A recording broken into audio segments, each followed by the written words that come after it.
인류의 큰 스승인 마하트마 간디라고 인도의 그 큰 독립운동하고 우리가 잘 아는 간디가 7가지의 큰 악에 대해서 지적을 하고 있습니다. 그 7가지의 큰 악은 첫째는 노동이 없는 부의 축적, 두 번째는 양심 없는 쾌락의 추구, 세 번째 인류애를 감안하지 않는 과학, 네 번째 인격이 없는 지식, 다섯 번째 원칙이 없는 정치, 여섯 번째 도덕성 없는 상업, 그리고 마지막 7번째에 희생이 없는 신앙, 이렇게 지적합니다. 희생이 없는 신앙, 그거에 대해서 신랄하게 간디가 지적하면서 간디는 이렇게 고백하고 있습니다. 저는 예수님을 좋아하지만 기독교인을 좋아하지 않습니다. 기독교인들과 예수 그리스도는 너무나 딴판이기 때문입니다. 그렇게 지적합니다. 우리는 죄성으로 말미암아 이성이 타락이 되어서 그 타락한 이성을 다시 예수 그리스도 안에서 다시 변화를 받아 성화된 이성으로 살아가도록 부름을 받았습니다. 그런데 우리가 이 예수 그리스도의 왜 우리가 신앙의 희생을 전제로 하느냐 하는 것은 내가 양보하고 내가 희생하겠다는 것이 아니라 그 근원은 예수 그리스도로부터 출발이 됩니다. 예수 그리스도의 십자가, 예수 그리스도의 찢기심과 피 흘림이 우리에게는 구원의 은혜가 되었기 때문에 그렇습니다. 예수님의 그 십자가의 그 은혜는 전적으로 내어주심입니다. 말할 수 없고 우리가 스스로 우리의 죄를 해결할 수 없는 우리, 또 죄에 마비되어서 죄인지도 모르고 살아가는 우리에게 스스로 이 땅에 오셔서 스스로 채찍에 맞으시고 섬기시면서 자기를 내어주신 것이죠. 그 내어주심에 대해서 끊임없이 기억하고 기념하는 것이 성찬식입니다. 성찬식이에요. 이 성찬식은 예수님께서 잡히시기 전날 밤에 제자들과 함께 나누셨지만 이미 유대인들에게는 이 성찬식이 애굽에서 노예로 종살이할 때 노예로부터 해방된 그 출애굽의 사건을 기념해서 유월절 기념 절기를 지켰습니다.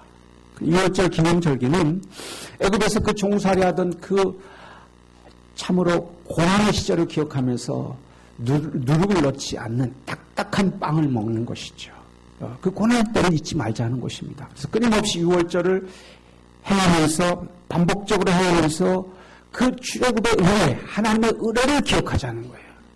근데 이 출애굽의 은혜를 다시 예수님께서 성찬식으로 바꾸셨습니다. 그러니까 성찬식이 거절하는 것이 아니라 출애굽의 사건을 이제는 내게 지금 일어난 사건으로 현재화하는 것이 성찬식입니다. 그래서 성찬식을 통해서 예수 그리스도의 십자가의 사건과 부활의 사건은 현재 나에게 그리고 지금 일어나는 사건이 되는 것이죠. 아주 신성한 예식이 성찬식입니다. 그런데 이 성찬식을 고린도 교회는 아주 모독하고 성찬식을 정확하게 의미를 알고 성찬식을 치른 것이 아니라 성찬식을 먹고 마시고 즐기는 그렇게 잘못된 왜곡된 성찬식을 가졌다고 하는 것입니다. 무슨 얘기냐면 이제 우리는 예배를 이렇게 낮 11시에 드리지만 고린도교회는 주일날 밤에 안식일 밤에 주일 밤에 이제 드립니다. 드리는데 우리는 지금 일부 예배를 끝나면 식사하러 갈 때 다 차려져 있는 음식을 먹습니다. 고린도 교회는 초대 교회는 각자 자기에서 먹은 음식을 가져옵니다. 예배 드리기 전에 각자 음식을 다 나는 김치, 당신은 불고기, 당신은 또 떡 이런 식으로 다 가져와서 그걸 다 내놓고 나눠 먹는 거예요. 그러니까 식사가 먼저 식사. 애찬이라고 합니다. 애찬. 이 식사를 먼저 나누고 그 이후에 성찬식을 하는 거예요. 떡과 포도주를 떼는데, 그런데 문제는 뭐냐면 이 음식을 가져올 수 있는 부자들은 맛있는 음식을 해오는 거예요. 그런데 가난한 자들은 음식을 가져올 수 없을 뿐만 아니라 가져와도 맛있는 걸 가져올 수가 없는 것이죠. 뭐 없으니까. 그러니까 자연스럽게 맛있는 걸 가져온 사람은 자기가 맛있는 걸 가져왔다는 것, 그것을 상대적으로 똑같이 맛있는 것을 나눠 먹으려고 부자끼리 모이는 거예요. 불고기를 가져온 사람은 또 삼겹살을 가져온 사람하고 만나서 모여서 같이 자기네들끼리 먹는 거예요. 심지어 뭐냐면 이제 유대 절기 가운데 6월절 절기도 기본으로 포도주 3잔은 마시게 되어 있습니다. 그런데 그 애찬을 나누면서 포도주를 너무 많이 마셔서 오늘 말씀에 보면 다 읽진 않았지만 아주 취했다. 그래, 취했다. 여러분, 그런데 문제는 뭐냐? 가난해서 음식을 가져올 수 없는 사람들은 배고파서 음식도 없고, 또 특별히 가난한 자들은 어떤 자들이었냐면 노예들. 그 당시에는 노예제도가 있었으니까 노예들은 자유로울 수가 없으니까 일을 하고 늦게 끝나서 옵니다. 근데 노예가 뭐 준비할 게 있겠어요. 근데 와보면, 교회 와보면 이미 애차는 다 끝나버리는 거예요. 그리고 배고픈 그 배를 움켜쥐고 이제 성찬식, 떡 한 덩이, 포도주 한 잔만 마시는 거죠. 그런데 그 성찬식이 과연 예수 그리스도의 사랑과 은혜를 나누는 잔이 되겠느냐, 바울은 그렇게 지적합니다. 어떤 자는 배불러서 취하기까지 먹고, 어떤 자는 배가 고파서 지금 움켜쥐고, 그리고 그 예배에 참석하는데 그 무슨 그리스도의 사랑이 있고 그 무슨 그리스도의 한 몸이 되는 그런 영광이 나타나겠느냐, 그렇게 바울은 신랄하게 지적하고 있습니다. 여러분, 우리가 타락한 이성이 출발하지만, 그러나 우리의 이성이 다시 예수 그리스도의 그 은혜를 통해서 회개하고 성화된 이성으로 변화되는 과정 가운데 있음을 믿으시기 바랍니다. 그래서 이성을 무시하면 안 되고, 그러나 우리가 이성으로만 하나님을 다 파악할 수 없어요. 신앙은 이성을 초월하지만, 그러나 성화된 이성의 차원에서 우리는 이해할 수 있는 신앙으로 가야 됩니다.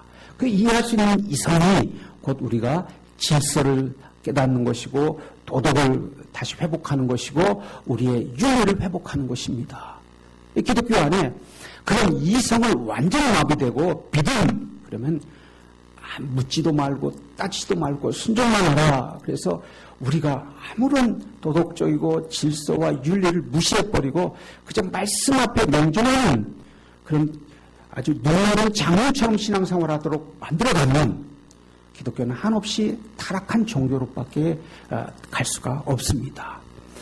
저와 여러분이 눈을 밝게 떠서 우리가 이해할 수 있는 신앙으로, 그래서 합리성과 또 상식을 충족하면서도 넘어설 수 있는 데까지 성장해 갈 수 있기를 주의 이름으로 축원합니다.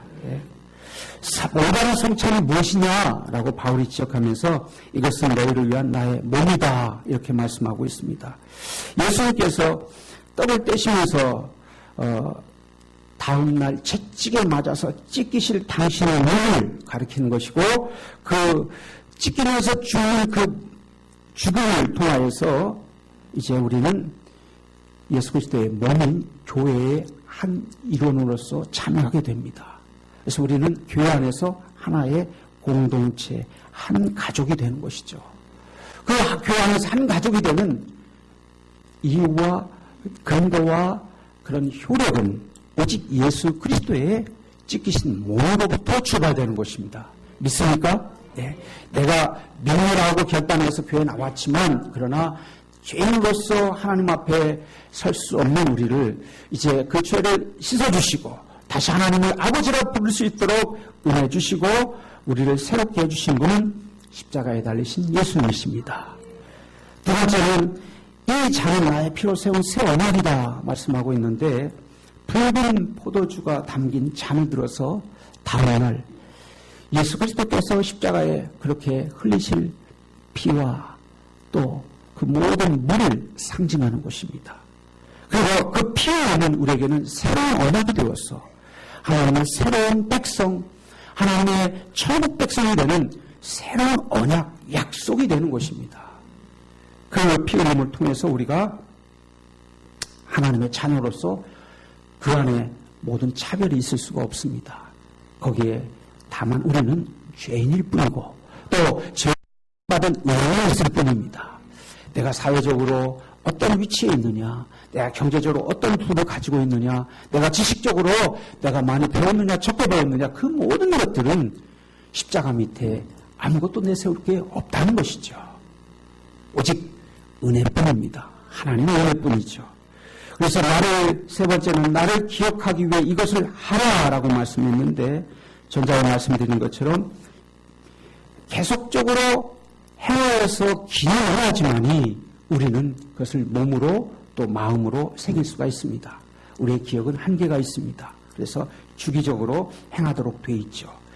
이방인들은 6절 만찬을 되풀이하여서 그 만찬에서 출애굽의 그 말씀을 낭독합니다.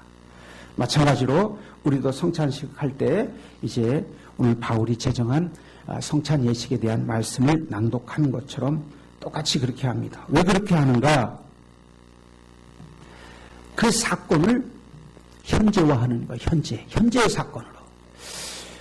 우리 예수님께서 이 땅에 오신 사건은 창조적 하나님께서 창조적 사건으로 우리에게 보내주신 사건입니다. 한 인간이 깨닫고 도를 알아서 그렇게 우리에게 가르쳐주는 그런 도덕적이나 아니면 도의 깨달음이 아니라 하나님의 창조적 사건이라고 하는 거예요. 창조적 사건은 예수님인 것입니다. 아침에 해가 동쪽에서 떠오릅니다. 하나님께서 그렇게 온 우주 만물을 창조하실 때 지구의 자전과 공전을 통하여서 태양을 향해서 그렇게 항상 아침에 해가 떠오르듯이 만드셨어요. 그 창조적 사건은 변함이 없어요. 수없이 오래전에 만든 창조의 섭리지만 지금도 여전히 오늘 아침은 해가 동쪽에서 떠오르는 것처럼 이 땅에 오심도 하나님의 창조적 사건이에요. 인간의 역사 안에 하나님께서 창조적으로 개입하신 거예요. 그래서 이 땅에 오셔서 예수님이 오신 사건은 현재적인 사건으로 계속적으로 날마다 우리에게 다가올 수 있도록 그렇게 만드신 것입니다. 또한 현재적 사건일 뿐만 아니라 그것이 우리에게는 실제화돼, 실제화. 내재화되는 거, 내재. 나에게 되는 것이죠. 여러분, 예수님의 십자가의 사건이 현재적 사건이며 동시에 여러분을 위한, 나를 위한 사건으로 경험되고 믿어지기를 주의 이름으로 축원합니다. 종교개혁 이전까지는 모든 예배는 두 부분으로 이루어졌어요. 개신교가 출발된 마틴 루터가 한 종교개혁 이전에는 항상 먼저는 말씀이 선포되고 그 다음에 말씀도 예수님의 죽으심과 부활에 대한 선포이고 그 다음에 따라서 성찬식이 거행되었습니다. 성찬식은 하나의 연극처럼 극이에요. 보여지는 말씀이에요. 체험되는 말씀이에요. 그러니까 일부의 예배 때 설교 시간에는 예수님께서 우리를 위해서 죽으셨고 우리를 위해서 부활하셨습니다라는 말씀의 선포가 있다면 2부에는 성찬식을 통해서 그것을 볼 수 있고 내가 마시고 체험하는 그래서 실제화하는 내재화하는 그런 예식이 1부와 2부 예배로 드려졌습니다. 그런데 이것이 중세 카톨릭이 그 성찬 예식을 너무나 미신화하는 거예요. 미신화해가지고 그것을 절대화하고 미신화하는 바람에 이제 종교개혁자들이 그 성찬 예식에 대해서 이제는 생략하고 약화해서 절기에만 행한다든가 그렇게 약화된 것입니다. 물론 이 성찬 예식이 약화되는 것은 개신교에 회복돼야 될 한 부분이기도 합니다. 그래서 저는 전에 섬기던 교회에서는 매달 첫 주에 성찬식을 행하기도 했습니다. 여러분, 매달 하느냐, 매주 하느냐, 1년에 한 번 하느냐, 그것이 중요한 것이 아니라 성찬식의 분명하고 바른 뜻을 깨닫고 현재 나에게 또 주님이 십자가에 달리셨고 죽으시고 부활하신 그 사건이 나를 위한 사건으로 기억되고 그 은혜 가운데 살아가는 것이 우리가 바르게 깨닫는 것입니다. 횟수가 중요한 것이 아니라 온전하게 깨닫고 바르게 행하는 것이 중요합니다. 그래서 바울은 이렇게 말합니다. 거룩한 성찬식을 거행하는 자리에서 자신의 배만 불리고 가난한 자들에게는 먹을 것조차 남겨두지 않는 그 고린도 교회의 성찬 예식에 대해서 주의 몸과 피를 범하는 죄다, 이렇게 강력하게 책망을 합니다. 오늘 읽진 않았지만 29절과 30절에 있습니다. 우리 함께 29절과 30절에 있는 말씀 보시겠습니다.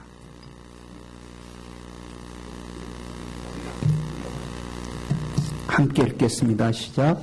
주의 몸을 분별하지 못하고 먹고 마시는 자는 자기의 죄를 먹고 마시는 것이니라. 그러므로 너희 중에 약한 자와 병든 자가 많고 잠자는 자도 적지 아니하니. 아멘. 여기 30절이 아주 중요한 말씀입니다. 그러므로라는 얘기는 뭐냐면 성찬식을 함부로 범하고 죄 가운데 행함으로 말미암아 그러므로 그 결과로 내 약한 자, 병든 자가 많고 잠자는 자, 죽은 자도 허다하다라고 하는 것입니다. 두려운 말씀이기도 합니다. 여러분, 우리가 죄와 고난을 1대1로 그렇게 꼭 직결해서 말할 수는 없습니다. 왜냐하면 내 죄가 아니고 타인의 죄로 말미암아 또 사회적 죄로 말미암아 내가 고난을 당할 수도 있기 때문에 그렇습니다. 그러나 우리가 분명하게 회개해야 될 부분, 또 깨달아야 될 부분이 뭐냐면 고난이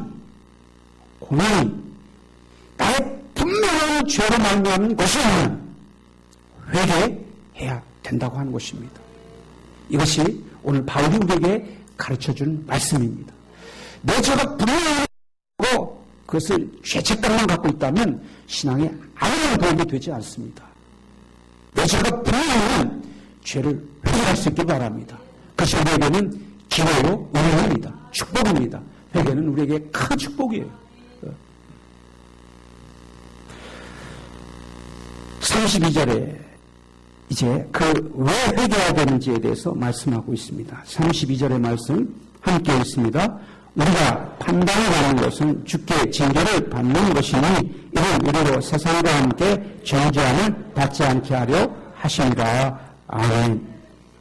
무슨 말씀이냐면 잠언 3장에 있는 말씀을 그대로 원칙을 적용하는 거예요. 주께서 사랑하는 자를 뭐 하신다? 징계하신다. 징계하신다. 왜 그러냐면 고난을 통하여서 죄를 깨닫게 하시고 그리고 회개함으로 말미암아 마지막 심판 때에 가서 하나님 앞에서 구원을 잃지 않고 구원을 받도록 하시기 위해서 고난을 통해서 우리에게 회개토록 하신다고 하는 것입니다. 여러분, 내 죄가 분명하면 그 죄에 대해서 여러분이 회개할 때 하나님께서 우리를 다시 새로운 더 성숙한 존재로 더 온전히 살아가고 더 행복한 인생을 살아갈 수 있도록 우리를 회복시켜주는 줄 믿으시기 바랍니다. 회개는 아니에요. 회개는 은혜의 자리예요. 은혜의 자리예요. 그러나 회개하는 신앙, 회개하는 하나님 앞에 섬은 우리에게 불가능한 것입니다. 그래서 바울은 33절과 34절에 이제 이 모든 것들을 결론으로 말하고 있습니다. 두 가지예요, 두 가지. 33절의 말씀을 보면 이렇게 말씀합니다. 우리 33절 먼저 읽겠습니다. 시작. 그러지 우리 형제들아 먹으러 모일 때 서로 기다리라. 아멘. 자, 부자들이 먹을 걸 많이 싸워왔어요. 자기는 아주 맛있는 음식을 해왔어요. 그리고 자기끼리만 먹는 것이 아니라 이제 누가 올 때까지 기다리라고요? 가난한 자들이, 음식을 준비해 올 수 없는 자들이, 그리고 음식을 준비해 올 수 없을 뿐만 아니라 노예로서 그런 그 예배의 자리조차도 시간 내기도 어려워서 허겁지겁 찾아오는 그들 올 때까지, 마지막 가난한 자가 끝까지 저 성대 들어오기까지 기다리라는 거예요. 기다리라는 거예요. 그것이 사랑입니다. 그것이 교회입니다. 교회는 새로운 대안의 사회예요. 세상과 다른 하나님의 나라예요. 하나님의 나라. 하나님은 그런 사랑이 있어야 된다는 것이죠. 모든 자들이 차별 없이 와서 먹고 마시며 함께 더불어 교제할 수 있는 그런 나라가 하나님의 나라고, 하나님께서 그 나라를 위해서 우리를 부르신 줄 믿으시기 바랍니다. 또한 34절에 있는 말씀입니다. 우리 함께 34절에 있는 말씀 읽겠습니다. 만일 누구든지 시장하거든 집에서 먹을지니 이는 너희의 모양이 판단받는 모양이 되지 않게 하려 합니다. 그들을 내가 언제든지 갈 때 바로 잡으리라. 아멘. 배고파 집에서 아예 어떻게 하라? 먹고 오라는 거예요. 나는 배고파서 기다릴 수가 없어. 그렇다면 차라리 집에서 먹고 오라는 거예요. 왜요? 가난한 자를 생각하고 준비할 수 없는 자를 생각하는 배려가 있어야 된다고 하는 것이죠. 여러분 삶, 저와 여러분 삶 가운데 그런 배려와 나눔과 선악이 있기를 주의 이름으로 간절히 소망합니다. 예? 만약 그렇지 않으면 성찬 예식은 축복은커녕 그 자리는 심판의 자리가 된다라는 것입니다. 그래서 이 말씀을 통해서 저는 이 말씀 준비하면서 그렇다면 우리 교회에 아주 구체적으로 우리의 지금 현재의 삶 가운데서 예배가 일부가 말씀의 선포 예배고 또 2부가 성찬의 예배인데, 우리가 성찬은 매주 드리지 않지만 이 초대교회처럼 1부의 말씀 선포, 2부에는 애찬을 나눌 성찬이라면 우리가 예배 후에 나누는 식사는 성찬식인 줄 여러분 아시기 바랍니다. 이게 우리가 그냥 배가 고파서 점심을 먹는 시간이 아니라 성찬의 시간이라는 거예요. 그러니까 이 식사를 같이 나눠야지 이제 예배가 완성이 되는 거예요. 예배가 완성이 되는 거예요. 이것이 초대교회부터 쭉 지켜왔던 지금 고린도 교회뿐만 아니라 사도들이 가르쳤던 예배의 본질이에요. 예배의 본질이에요. 그러니까 여러분 바쁘시고 또 제가 신방하다 보니까 이 멀리 있는 도시에 있는 자녀들이 주일날 찾아오는 그런 가정도 있어요. 그러면 어쩔 수 없이 가셔야죠. 정말 자녀들이 서울에서 여기 시골로 내려올 때 부모님 찾아뵐 때는 대단한 효성이에요. 효성이에요. 서울에 내려오려면 서울에 그 아주 교통이 얼마나 막힙니까? 그걸 다 한 걸음에 마다하지 않고 달려오는데 가야죠. 그럴 때는 가세요. 또 이제 약속 있으면 가시지만 그러나 특별한 경우가 없다면 여러분이 함께 식사하시면서 교제할 수 있기를 바랍니다. 또 식사를 준비하는 우리 성도들에게도 부탁을 드립니다. 내가 식사 당번인데 이 한 달 동안 식사 준비하느라고 나 굉장히 시간 없고 바쁜데 식사 준비를 해야 되는데 어려운데 이렇게 생각하지 마시고 그 식사 준비는 뭐예요? 무엇을 준비하는 거예요? 성찬식을 준비하는 거예요. 성찬식. 그 마음으로 준비할 수 있기 바랍니다. 우리 또 나물 먹을 때는 어떤 마음으로 먹어야 되겠어요? 왜 매주 왜 풀만 줘? 좀 고기도 좀 줘? 이런 얘기 하지 마세요. 이런 얘기 하지 마세요. 그러면 주님의 찢기신 뭐요? 주님의 흘리신 피라 생각하면서 감사하며 먹을 수 있기 바랍니다. 감사합니다. 또 하나는 중요한 거예요. 이건 뭐냐면 우리 예배를 다 마치고 나면 항상 성가대는 찬양대는 남아서 연습을 합니다. 연습하다 보면 우리는 다 식사를 다 거의 다 끝날 쯤에 이제 찬양대가 와서 식사를 하게 됩니다. 근데 맛있는 거 하게 되면 막 더 많이 먹고 없다. 찬양대 먹을 게 없다. 그럼 어떻게 되겠어요? 똑같아요. 공덕교회처럼 똑같이 너무 많이 먹느냐? 오늘 말씀의 제목이 뭐예요? 예, 우리가 그도 나눌 수가 없다. 가진 자와 갖지 못한 자로 나눌 수가 없는 것처럼 그러니까 우리끼리 먼저 먹자. 그들은 나중에 오면 먹든지 말든지 하도록 놔두자. 이건 되겠어요? 안 되겠어요? 안 된다고 하는 거예요. 그러니까 식사를 준비하시는 우리 성도들도 찬양단과 또 특별히요 차량 수송하시는 우리 차량 운행자들은 정말로 배가 고픈데도 거의 1시쯤에 돌아오게 됩니다. 와보면 다 먹고 거의 이렇게 남은 거, 다식은 국을 먹고, 그럼 되겠어요? 우리가 그렇다고 해서 우리 모든 성도들이 차량 운행한 성도가 오기 전까지 1시간 동안 기다릴 수는 없지 않습니까? 대신에 어떻게 해야 되겠어요? 배려하시기 바랍니다. 특별히 헌신자들을 위해서 여러분 배려해야 돼요. 그것이 우리가 철저하게 우리가 봉사할 때 그런 기본적으로 그런 배려심이 있어야 됩니다. 그렇게 하실 거죠? 안 하실 겁니까? 그럼 어떻게 되겠어요? 오늘 말씀 주의 몸과 피를 범하는 죄를 범하고 맙니다.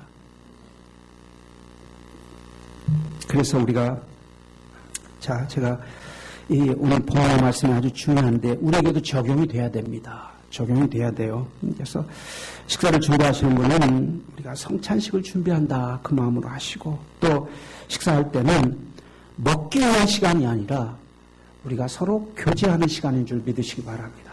교제하는 시간으로 삼으시고 그 다음에 우리가 또 먹을 때 메뉴에 대해서 말씀하시지 마시고 무엇을 내놓든지 간에 감사함으로 먹으시기 바랍니다. 감사함으로. 그리고 마지막으로는 이제 늦게 오는 자들에게 배려해야 됩니다. 늦게 오는 자에게 꼭 배려하셔서 교회는 세상에서 맛볼 수 없는 하나님의 나라. 사랑은 이것이구나. 섬김은 이것이구나. 주님께서 이곳에 계시구나. 그런 교회가 될 수 있기를 주의 이름으로 축원합니다. 네, 기도하겠습니다.